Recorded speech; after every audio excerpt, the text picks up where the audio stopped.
கடந்த 24 மணி நேரத்துல இன்னும் சில முக்கியமான வீடியோ ஆதாரங்கள் வெளிவந்திருக்கு. கரூர்ல 41 பேர் சாகிறதுக்கு காரணமா இருந்தது யாரு? குறிப்பா தாவேகா கட்சியினுடைய மிக முக்கியமான பொறுப்பாளர் ஆதவ் அர்ஜுனா என்னென்ன கேம் ஆடி இருக்காரு இதுக்குள்ள? ஏன் சேலத்துக்கு போக வேண்டிய விஜய் கரூருக்கு வந்தாரு? அந்த வேலை திட்டத்துல எப்படி மாற்றங்கள் நடந்தது? அதுக்கு பின்னாடி ஆதவ் அர்ஜுனாவினுடைய அஜெண்டா என்ன? அது மட்டும் இல்லாம கரூர் கூட்டத்துல ஆதவ் அர்ஜுனா விஜய்க்கு கொடுத்த உத்தரவு என்ன? இது எல்லாம் அம்பலப்படுற மாதிரி அடுத்தடுத்த வீடியோ ஆதாரங்கள் வெளிவருது. தமிழ்நாடு தலைமைச் செயலகத்தில் ஹோம் செக்ரட்டரி அமுதா ஐஏஎஸ் சில வீடியோக்களை வெளியிட்டு இருக்காங்க. ஒட்டுமொத்தமா கரூர்ல என்ன நடந்துச்சு அப்படின்னு அக்கு வேற ஆணி வேற பிரிச்சு ஆதாரத்தை வெளியே கொண்டு வந்திருக்காங்க. இது மட்டும் இல்லாம செந்தில் பாலாஜி அவர்கள் இன்னைக்கு சில முக்கியமான வீடியோக்கள் வெளியிட்டு இருக்காங்க. இந்த எல்லா ஆதாரத்தையும் வச்சு ஒட்டுமொத்தமா இந்த ஆதவ் அர்ஜுனாவும் புசி ஆனந்தையும் கைது பண்றதுக்கு 3 படைகள் விரைந்துகிட்டு இருக்காங்க. எல்லா இடத்தையும் தேடிக்கிட்டு இருக்காங்க. புசி ஆனந்த் ஓடி ஒளிஞ்சிருக்கிறார். உண்மையிலேயே ஆதவ் அர்ஜுனா போட்ட திட்டம் என்ன? அந்த திட்டத்துக்கு எப்படி விஜய் பலியா இருக்கிறாரு? எதுக்காக ஆதவ் அர்ஜுனா இந்த வேலையெல்லாம் தொடர்ச்சியா செய்யறாரு? வணக்கம், இது மெட்ராஸ் ரிவ்யூ. நான் உங்கள் சத்யராஜ். கடந்த 24 மணி நேரத்துல நிறைய வீடியோக்கள் வெளியே வந்துகிட்டே இருக்கு. கரூர் சம்பவத்துல 41 பேர் இறந்து போகிறதுக்கு அடிப்படையில யாரு காரணம்? அங்க அந்த ஸ்பாட்ல என்ன நடந்துச்சு அப்படின்னு நிறைய ஆதாரங்கள் வெளிவருது. இதுல முக்கியமான விஷயம் என்ன அப்படின்னா, தாவேகா கட்சியை சார்ந்த தம்பிகளே நிறைய வீடியோ போட்டிருக்காங்க. அவங்களே தெரியாத்தனமா எடுத்த வீடியோக்கள் இன்னைக்கு ஆதாரங்களாக மாட்டிக்கொண்டே இருக்கிறது. அதை விட தமிழ்நாடு தலைமைச் செயலகத்தில் திரு ஹோம் செக்ரட்டரி அமுதா ஐஏஎஸ் சில விஷயங்களை வெளியிட்டு இருக்காங்க. அடிப்படையில் இது எல்லாமே எங்க கனெக்டிவிட்டியா மாறுது அப்படின்னா, ஆதவ் அர்ஜுனா அப்படிங்கக்கூடிய ஒரு நபர் தான். இந்த ஒரு நபரினுடைய வேலை திட்டம் தான். இதுல குறிப்பா நம்ம கவனிக்க வேண்டிய விஷயம் என்ன அப்படின்னா, தாவேகா கட்சியினுடைய அனைத்து முடிவுகளையும், அதாவது பிரச்சாரத்துக்கு போறது, என்ன பேசுறது, எங்க போறது, எல்லா முடிவுகளையும் எடுக்கக்கூடிய 2 நபர்கள் யாரு அப்படின்னா, ஒன்னு இந்த ஆதவ் அர்ஜுனா, அவர் தான் ஹெட். 2வது ஜான். இந்த 2 பேரும் எடுக்கக்கூடிய ஸ்ட்ராட்டஜிக்கலான முடிவு. அவனுங்களே நினைச்சுக்கிறானுங்க அவனுங்களை ஸ்ட்ராட்டஜிஸ்ட்னு. இந்த 2 பேர் கொடுக்கக்கூடிய ஐடியாவை வச்சு ப்ரோக்ராமை ஸ்ட்ரக்சர் பண்றது யாரு அப்படின்னா, இந்த புசி ஆனந்த். விஜய் பொம்மை மாதிரி தூக்கிட்டு வருவாங்க, வந்து பேச வச்சுட்டு போயிடுவாங்க. இதுதான் வழக்கமா நடக்கும். இதே கரூர் மீட்டிங்கும் இப்படித்தான் ஆர்கனைஸ் பண்ணப்பட்டிருக்கு. கரூர்ல இவங்க என்ன சொல்றாங்க, நாமக்கல்ல பேசி முடிச்சுட்டு அவர் கரூர் வர்றாரு. ஆக்சுவலி அவர் நாமக்கல் பேசி முடிச்சுட்டு அவர் சேலம் போகணும். ஒரு வாரத்துக்கு முன்னாடி ஷெட்யூல் இப்படிதான் இருந்துச்சு. ஆனா திமுக கரூர்ல ஒரு மிகப்பெரிய முப்பெரு விழா நடத்தி பிரம்மாண்டமான வெற்றி அடைஞ்சிருக்கு. அந்த வெற்றியை எப்படியாவது மடமாத்தணும். அது குறித்தான டிஸ்கஷன் நிறைய இருந்துச்சு பாத்தீங்களா? அதை அப்படியே மாத்தி கரூர்ல வேற ஒரு இம்பாக்ட், அதாவது கொங்கு பெல்ட்ல வேற ஒரு இம்பாக்ட் கிரியேட் பண்ணணும் அப்படிங்கிறதுக்காக அந்த கூட்டம் சேலத்திலிருந்து கரூருக்கு மாத்தப்பட்டுச்சு. யார் மாத்தினது? இந்த ஆதவ் அர்ஜுனாவும் ஜானும் சேர்ந்து மாத்தினாங்க. அதுல குறிப்பா ஆதவ் அர்ஜுனா தான் கீ பிளேயர். முதல்ல இந்த ஆதவ் அர்ஜுனா யாருன்னு பாத்தீங்கன்னா, இவன் ஒரு பொலிட்டிக்கல் புரோக்கர்.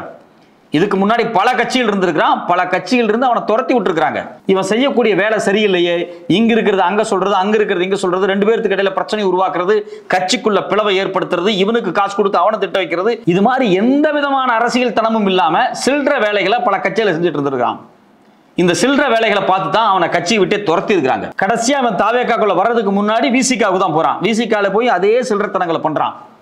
அண்ணன் திருமாவை விட்டுட்டு கீழே இருக்கிறவங்க எல்லாத்தையும் தன் கட்டுப்பாட்டுக்குள்ள கொண்டு வரதுக்கு பணத்தை வச்சு சில கேம் எல்லாம் ஆட முயற்சி பண்ணியிருக்கிறான். விசிகால சும்மா விட மாட்டாங்க. அது பொலிட்டிக்கலா ரொம்ப எனர்ஜியான கட்சி. கண்டிப்பா அந்த கட்சியில் இருக்கக்கூடிய முதல் மட்டத்திலிருந்து அட்லீஸ்ட் ஃபர்ஸ்ட் லேயர் வரைக்கும் எல்லாருமே பொலிட்டிக்கலா பயங்கர அவேர்னஸ் ஆன ஆள்கள். இவன் சரியில்லையே, இவன் ஏதோ பிளே பண்றான கேம்னு சொல்லி தூக்கி வெளியேறிச்சிட்டாங்க. அதுக்கு பிறகு ஒரு பொம்மையை தேடிக்கிட்டு இருந்தான். அதுதான் விஜய் கட்சியில போய் உட்காந்துட்டான். இவன்ட்ட எக்கச்சக்கமான கோடி பணம் இருக்கு. அது அவன் ஒன்றும் சொந்தமா சம்பாரிச்ச பணம் இல்லை, அது அவங்க மாமனார் பணம். அவங்க மாமனார் யாருன்னு உங்களுக்கு நல்லாவே தெரியும். லாட்ரி மார்டின் அப்படிங்கக்கூடிய கோயம்புத்தூரை சார்ந்த மிகப்பெரிய தொழிலதிபர் தான் அவங்க மாமனார். அவங்க பொண்ணை கல்யாணம் பண்ணிட்டதால பல்லாயிரம் கோடி சொத்து அவனுக்கு கொடுக்க வேண்டிய நிலைமை அவங்களுக்கு வந்துருச்சு.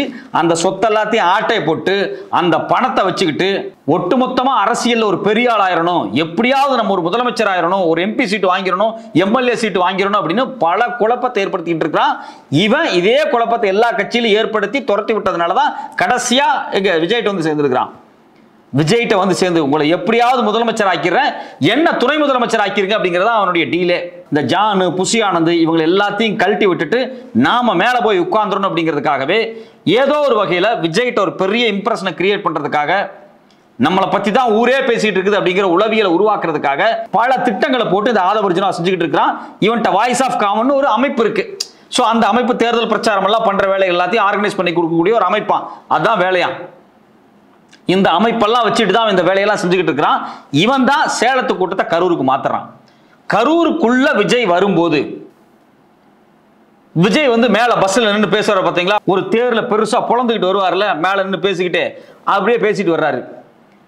அப்ப என்ன நடக்குது அப்படின்னா, அந்த கூட்டத்தில் இருக்கக்கூடிய ஒரு தாவேகா தொண்டரோ யாரோ மக்களோ என்ன பண்றாங்க, ஏதோ கொடுக்க வர்றாங்க விஜய்க்கு. அந்த பையன் கீழே விழுந்துடுறான். அந்த பையன் கீழே விழுந்த உடனே அந்த இடத்துல ஒரு மிகப்பெரிய சலசலப்பு ஏற்படுது. அந்த சலசலப்பு ஏற்பட்டு கொஞ்ச நேரத்திலேயே ஆதவர்ஜுனா என்ன பண்றான், போய் விஜய் கிட்ட ஏதோ சொல்றான். மேல நின்று மக்களை பார்த்து கை காமித்து பேசிட்டு இருந்த விஜய் உள்ள வந்து லைட் ஆஃப் பண்ணிட்டு ஸ்கிரீன் எல்லாம் மூடிட்டு உட்கார்ந்துக்கிறார். அப்ப வெளியே சைடுல முழுக்க பாத்தீங்க அப்படின்னா கிட்டத்தட்ட 3000-4000 தாவேகா தொண்டர்கள், பொதுமக்கள்கள் எல்லாரும் விஜயை பார்க்க நின்றுட்டு இருக்காங்க. ஆனா விஜய் லைட் ஆஃப் பண்ணிட்டு உள்ள வந்து உட்கார்றாரு.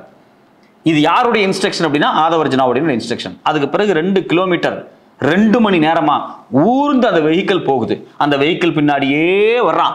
அந்த பஸ் இருக்கு பாத்தீங்களா, அந்த பஸ் பின்னாடியே வர்றான். எதுக்கு அப்படின்னா, ஐயோ விஜயை பார்த்துறோம், விஜயை பார்த்தா தான் நைட்டு சோறு கிடைக்கும், இல்ல நைட்டு சோறு கிடைக்காது. விஜயை பார்க்கல அப்படின்னு வச்சுங்களேன், மழை வராது. விஜயை பார்க்கல அப்படின்னா அவனுக்கு பரீட்சையும் பாஸ் பண்ண முடியாது. ஏன்னா அதுல பாதி பேர் காலேஜ்ல போய் பரீட்சை எழுதக்கூடியவனா இருக்கான். சோ அப்போ ஒட்டுமொத்தமா விஜயை பார்க்கறதுக்காக இவனுக்கு பின்னாடியே பஸ்ல ஒரு கூட்டமா போறாங்க. இதுல ரொம்ப முக்கியமான விஷயம் என்ன அப்படின்னா, விஜய் அந்த வேலுச்சாமிபுரத்துல தான் பேச போறாரு. ஒரு ஸ்பாட் பிக்ஸ் ஆயிருக்குல்ல, அந்த ஸ்பாட்டை பிக்ஸ் பண்ணதும் இதே ஆதவர்ஜுனா தான். அங்க ஏற்கனவே ஒரு 10, 15, 20,000 பேர் நின்றுட்டு இருக்கான். குறைஞ்சபட்சம் ஒரு 15,000, 20,000 பேர் நின்றுட்டு இருக்கான். அங்க ஒரு கிரௌடு ஸ்டாட்டிக்கா நிக்குது. இங்கிருந்து ஒரு கிரௌடு அப்படியே நகர்ந்துகிட்டு போயிட்டே இருக்கு, ஒரு 6,000, 7,000 பேர். அதுல இடையில இந்த எரும மாடு மாதிரி ஒரு பஸ் வேற. இது எல்லாம் போய் நேரா அங்க கூட்டம் நின்னுட்டு இருந்த கூட்டத்துல மோதும் போது ஒரு கொலிஷன் ஆகி ஒட்டுமொத்தமாக ஜெனரேட்டர் மேல மக்கள் விழுறாங்க, சைடுல இந்த டிச்சில மக்கள் விழுறாங்க, மிக மோசமான காயங்கள் ஏற்படுது. அப்ப இதுல ஒரு விஷயத்தை நீங்க புரிஞ்சுக்கணும்.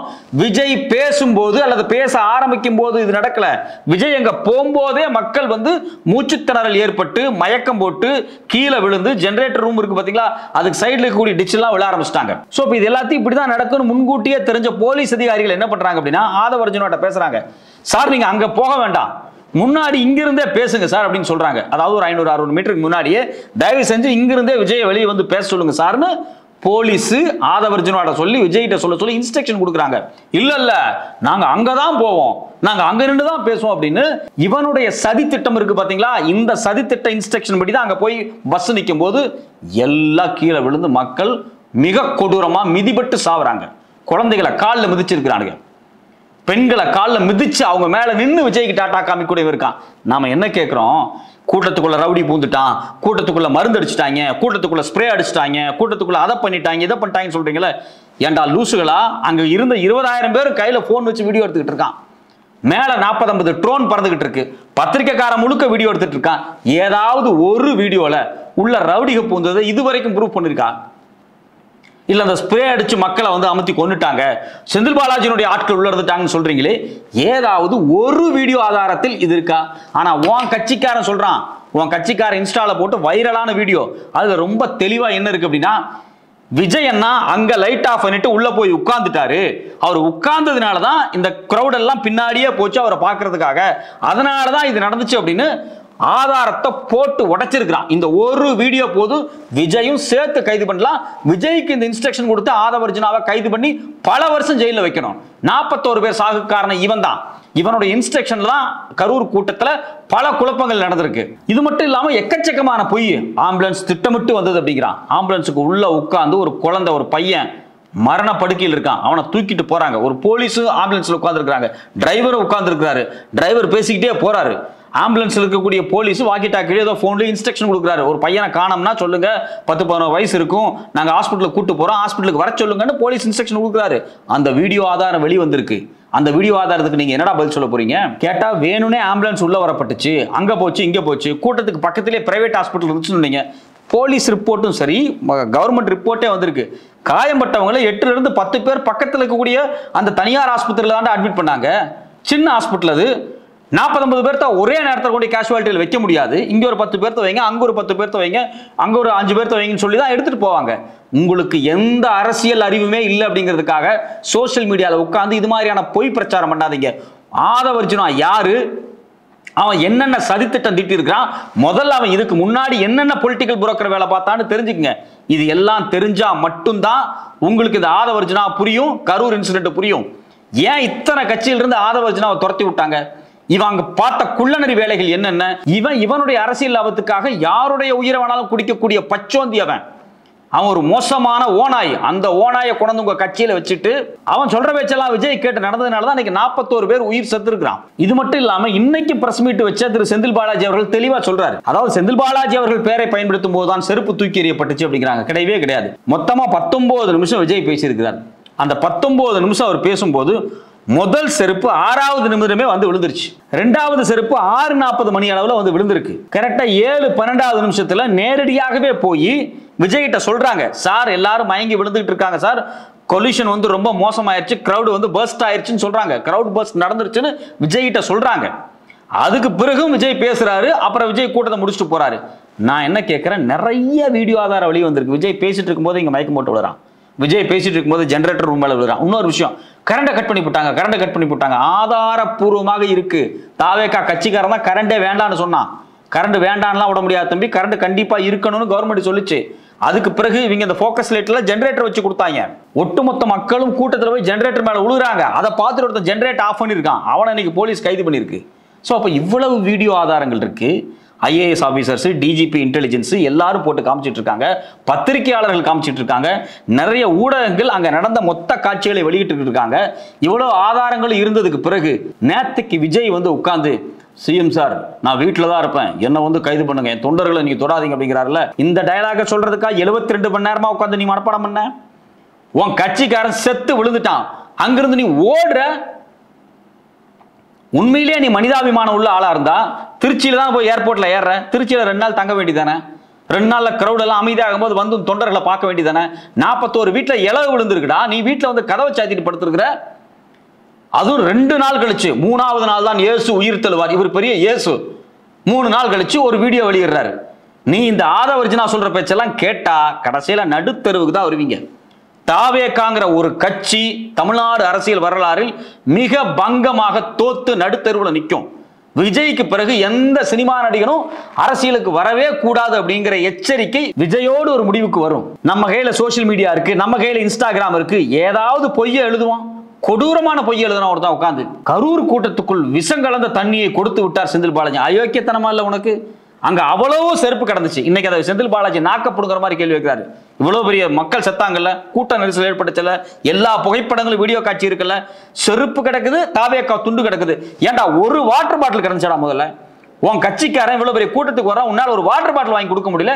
நீ எல்லாம் என்ன கட்சி ஆர்கனைஸ் பண்றீங்க? நேத்து கோர்ட்ல போய் கேவலமா பேசுறீங்க. என்ன சொல்றீங்க? சனிக்கிழமை என்பதால் இவ்வளவு கூட்டம் வரும் என்று நாங்கள் எதிர்பார்க்கவில்லை, எல்லாரும் சம்பளம் வாங்க போயிருப்பார்கள். இந்த பதில சொல்றதுக்கு ஒரு வக்கீல் தேவையா? ஏதோ ஜட்ஜு நல்ல மூட்ல இருந்திருக்காரு, இல்லை அசிங்கமா திட்டிருப்பாரு. உனக்கு அரசியல்னா என்னன்னு தெரியல, ஒரு கட்சினா என்னன்னு தெரியல, ஒரு நிர்வாகம்னா என்னன்னு தெரியல.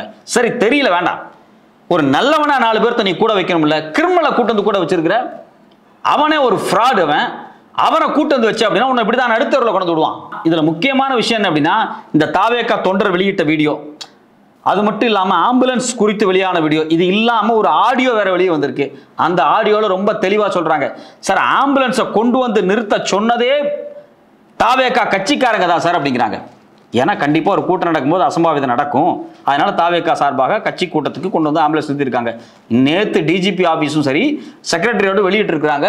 இதுவரைக்கும் விஜய் நடத்தின கூட்டத்தில் எவ்வளவு பேர் வாங்கி இருக்கிறாங்க, செத்து இருக்கிறாங்க, காயம்பட்டு இருக்கிறாங்க, இது எல்லா லிஸ்டும் ஏற்கனவே ரெக்கார்ட் ஆனது. நான் என்ன சொல்றேன், கரூரில் மட்டும் ஏன் இருப்ப? கரூர்ல மட்டும் கிடையாது தம்பி, நீ எங்கெங்கெல்லாம் கூட்டம் நடத்தினா அங்கங்கெல்லாம் மயங்கி விழுந்திருக்கிறான். நீ எங்கெங்கெல்லாம் கூட்டம் நடத்தினா மிதிப்பட்டு ஒரு சில பேர் செத்து இருக்கிறான். நீ எங்கெங்கெல்லாம் கூட்டம் நடத்தினா அங்கெல்லாம் மிதிப்பட்டு காயம்பட்டு இருக்கிறான்.